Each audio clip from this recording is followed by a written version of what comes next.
کہ اللہ مسبب الاسباب ہے، وہ اسباب کا پابند نہیں ہے، وہ اسباب کا محتاج نہیں ہے، اسباب اس کے محتاج ہے۔ اگر یہ یقین ہے تو اللہ پر ایمان ہے، یہ نہیں ہے تو تمہارا ایمان اسباب پر ہے، وسائل پر ہے، ذرائع پر ہے، مادیات پر ہے، اللہ پر نہیں۔ اس وقت کہاں راستہ تھا؟ کوئی راستہ تھا؟ سمندر ہے اور ادھر سے لشکر آ گیا ہے۔ کلا ان معی ربی سیہدین۔ اب دیکھیے ایمان کہہ دینا آسان ہے، ہوا معکم اینما کنتم، جہاں کہیں بھی تم ہوتے ہو اللہ تمہارے ساتھ ہوتا ہے، لیکن اس کا یقین قائم ہو جائے تو زمین و آسمان کا فرق واقع ہو جائے۔ یہی بات ہوئی حضور کے ساتھ۔ غار ہے، چھپے ہوئے ہیں محمد الرسول اللہ اور آپ کے وہ یار غار ابو بکر صدیق رضی اللہ تعالی عنہ۔ اقبال نے حضرت ابو بکر کی شان میں چند اشعار کہے صرف، لیکن واقعہ یہ ہے کہ بھاری بھاری نظموں پر اور قصیدوں پر بھاری ہے، طویل ترین نظمیں اور قصیدے ہوں ان پر بھاری ہے۔ ہمتیں ابو بکر کی ہمت جو ہے، کشت ملت را جو ابر، جیسے بارش سے کھیتی اپجتی ہے، ابو بکر کی ہمت اور عزیمت اس امت کو اسی طرح سینچنے والی ہے۔ ثانیے اسلام و غار و بدر و قبر،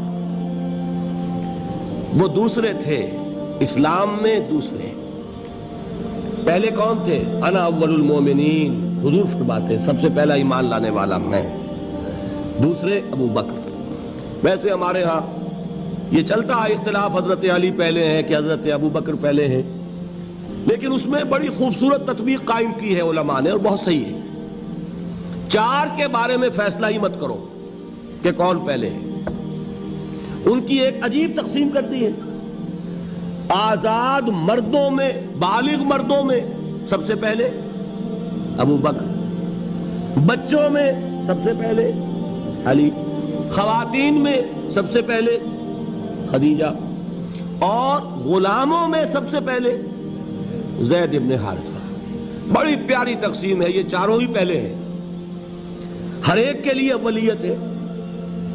اور واقعہ یہ ہے کہ اگر زمانی اعتبار سے تعین ہوگا تو پہلے خدیجۃ الکبریٰ آئیں گی رضی اللہ تعالی عنہ، کسی اور سے بات کرنے کی نوبت بعد میں آ سکتی ہے، پہلے تو اہلیہ محترمہ سے بات ہوئی، آتے ہی پہلی وحی ہوئی ہے، ابھی تبلیغ کا حکم نہیں تھا۔ کس کو بتایا واقعہ؟ ابھی اپنی نبوت کی تبلیغ کا تو حکم ہی نہیں آیا۔ واقعہ کس کا ہے؟ وہ خدیجہ کا ہے۔ جب کہا ہے کہ خشیت علی نفسی، مجھے اپنی جان کا اندیشہ ہے، تو کیا جواب دیا خدیجہ نے رضی اللہ تعالی عنہا؟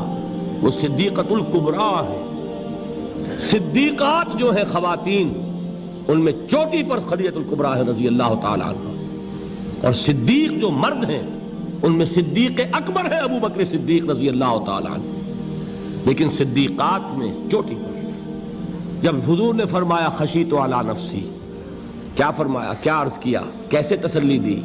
نہیں نہیں، اللہ آپ کو ضائع نہیں کرے گا، آپ غریبوں کے ہمدرد ہیں، آپ مساکین کے تکالیف رفع کرنے والے ہیں، آپ بیواؤں کی سرپرستی کرتے ہیں، آپ مسافروں کی خدمت کرتے ہیں، اللہ آپ کو ضائع نہیں کرے گا۔ یہ یقین ہے اس خاتون کے اندر۔ خیر وہ ایک علیحدہ بات ہو جائے گی۔ میرے دل پر حضرت خدیجہ رضی اللہ تعالیٰ عنہ کی شخصیت کا بڑا گہرا نقش ہے، جو وہ کوئی اور ہی وقت اور موقع ہوا تو بیان ہوگا۔ بہرحال اقبال نے ایک مصرے میں جو چار اولیتیں جمع کر دی ہیں، ہمتیں کشت امت را چو ابر، ثانی اسلام و غار و بدر و قبر۔ اسلام میں حضور کے بعد پہلے کون؟ ابو بکر۔ غار میں حضور کے ساتھ کون؟ ابو بکر۔ بدر کی رات اللہ کا رسول سر بسجود، وہ جھاڑ، وہ گھاس پھوس کی جو جھوپڑی بنائی گئی تھی، اور وہاں تلوار ننگی لے کر پہرا دینے والا کون؟ ابو بکر۔ اور اس حجرہ عائشہ میں محمد کے بعد سب سے پہلے دفن ہونے والا کون؟ ابو بکر رضی اللہ تعالی عنہ وصلی اللہ علیہ وسلم۔ وہ جو معاملہ میں سنا رہا تھا غار ثور کا، حضرت ابو بکر بھی حضور کے خیال سے لرز گئے ہیں. آپ کو یاد ہوگا کہ جا کر پہلے تمام جتنے سوراخ تھے انہیں بند کیا ہے. ایک سوراخ رہ گیا تھا جس کو بند کرنے کے لیے کوئی کپڑا نہیں تھا. وہاں اپنی ایڑی رکھی ہے. تب کہا ہے حضور سے تشریف لائیے, اور اپنے زانو پر حضور کو لٹایا ہے. اور وہاں کسی موذی جانور نے کاٹا ہے. حضور کی آنکھ لگ گئی تھی. اس وقت اس بل کے اندر جو بھی بچھو ہے کیا ہے واللہ عالم, اس نے کاٹا ہے. اس کی تکلیف کی وجہ سے ابو بکر کی آنکھوں سے آنسو ٹپک گئے.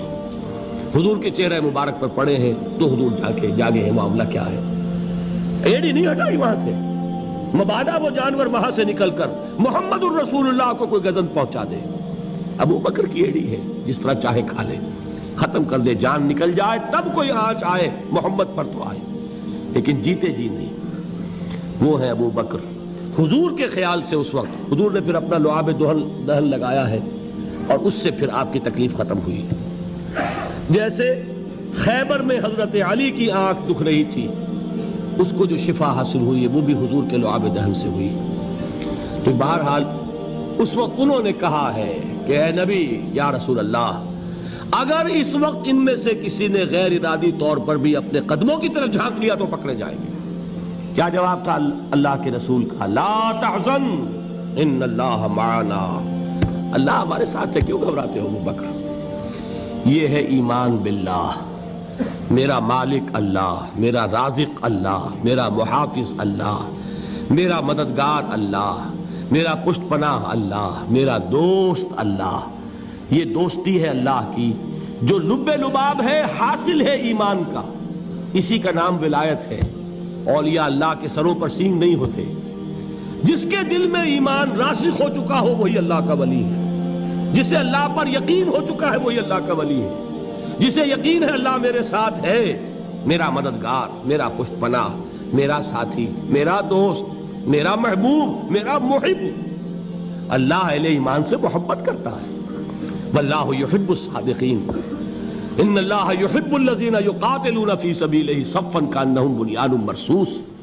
اللہ محبت کرنے والا, اہل ایمان محبوب, اور اہل ایمان محبت کرنے والے اللہ محبوب. والذین آمنوا اشد حبا للہ. آپ تصور کیجئے جسے یہ رشتہ ایمان یا رشتہ ولایت حاصل ہو جائے, الا ان اولیاء اللہ لا خوف علیہم ولا هم یحزنون. آگاہ ہو جاؤ, اللہ کے دوستوں کے لیے نہ کوئی خوف ہے نہ کوئی حزن ہے. اور میں بیان کر چکا تھا, خوف اور حزن کے خاتمے ہی کا نام امن ہے. زوال خوف, زوال حزن. یہ خوف اور حزن کیوں آتے ہیں بار بار؟ اللہ تخافوا ولا تحزنوا, دونوں آ گئے. الا ان اولیاء اللہ لا خوف علیہم ولا هم یحزنون, پھر وہی دو. وہ کیوں ہے؟ خوف ہوتا ہے کسی مستقبل کی بات کا, یہ نہ ہو جائے, وہ نہ ہو جائے, یہ نقصان نہ پہنچ جائے, یہ تکلیف نہ ہو, یہ غضب نہ آ جائے. خوف ہے مستقبل سے. حزن ہے یہ کیوں ہوا, یہ نہیں ہونا چاہیے تھا, یہ میرا فلاں چیز میرے ہاتھ سے جاتی رہی ہے, فلاں موقع نکل گیا, اب بیٹھے ہوئے ہیں اندر ہی اندر کڑ رہے ہیں, صدمہ ہے اور رنج ہے. اور جو اللہ پر ایمان رکھتا ہے وہ جانتا ہے ما اصاب من مصیبت فی الارض ولا فی انفسکم الا فی کتاب من قبل ان نبرأها ان ذلک علی اللہ یسیر لکی لا تعصوا علی ما فاتکم ولا تفرحوا بما آتاکم واللہ لا یحب کل مختال فخور.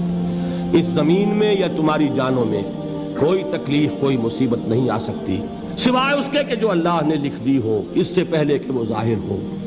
جس کو یہ حقیقت معلوم ہو گئی اس کو یہ طرز عمل اختیار کرنا چاہیے. جو چیز چھن جائے, جاتی رہے, چھوٹ جائے, اس پر افسوس نہ کرو. کس نے چھینی؟ دوست نے. دوست کے فیصلے پر شکایت. دوستی کو بٹا لگا رہے ہو, سرے تسلیم خم ہے جو مزاج یار میں آئے. اگر دوستی ہے تو پھر تو تمہیں گردن جھکانی چاہیے کہ ہر چہ ساقی ماریخت عین الطاف است, جو بھی میرا ساقی میرے پیالے میں ڈال دے اس کا کرم ہے. جو اس کی طرف سے آئے اس پر کوئی رنج نہیں, کوئی صدمہ نہیں, کوئی غم نہیں, کوئی شکایت نہیں, کوئی شکوہ نہیں. اور جو ہوگا وہ اس کے اذن کے بغیر نہیں ہوگا, اور اس کا اذن ہوگا تو یقیناً میرے لیے خیر ہی خیر ہے, چاہے وہ ناگوار شے ہو. بظاہر مجھے اچھی نہ لگ رہی ہو، میری شارٹ سائٹڈنس میں مجھے وہ نظر آ رہی ہے کہ میرے لیے بری ہے، لیکن قرآن نے کہا ہے عسیٰ ان تکرہوا شیئا وہو خیر لکم وعسیٰ ان تحبوا شیئا وہو شر لکم واللہ یعلم وانتم لا تعلمون۔ ہو سکتا ہے تم کسی چیز کو ناپسند کرو درحال ہے کہ اسی میں تمہارا خیر ہو، اور ہو سکتا ہے تم کسی چیز کو پسند کرو درحال ہے کہ اس میں تمہارا شر ہو۔ اللہ جانتا ہے، تم نہیں جانتے۔ جب مجھے یہ بات معلوم ہو گئی، میں نے اپنا معاملہ اللہ کے حوالے کیا۔ سپردم بے تو مایا خیش را تو دانی حساب کم و بیش را، اے رب جو تو چاہتا ہے وہ ہو، تیرے علم میں جو شے میرے لیے خیر ہے وہ ہو جائے، میری کوئی پسند نہیں، میری کوئی چاہت نہیں، یہ ہے راضی برضائے رب۔ اکبر الہ آبادی نے اسے کہا ہے رضائے حق پہ راضی رہ، یہ حرف آرزو کیسا، خدا خالق، خدا مالک، خدا کا حکم تو کیسا۔ جب میں آ گیا بیچ میں، میری پسند، میری مرضی، میری خواہش، میری چاہت، یہی تو شرک ہے۔ ما شاء اللہ کان وما لم یشاء لم یکن، جو اللہ نے چاہا وہ ہوا، جو اس نے نہیں چاہا نہیں ہوا، اختیار اس کا ہے، میرا تو نہیں۔ رضائے حق پہ راضی رہے، یہ حرف آرزو کیسا، خدا خالق، خدا مالک، خدا کا حکم تو کیسا۔ اقبال نے اسے کہا ہے فارسی میں، اب آپ کہیں اس کا ترجمہ بھی کرو تو وہ مجھے ذرا اس وقت کچھ بہت ہی بدذوقی کسی بات نظر آئے گی۔ جائیے پوچھئے کسی سے جسے فارسی آتی ہو۔ برو کشید ز پیچا کے ہست و بود مرا، چوک دہا کے مقام رضا کشود مرا۔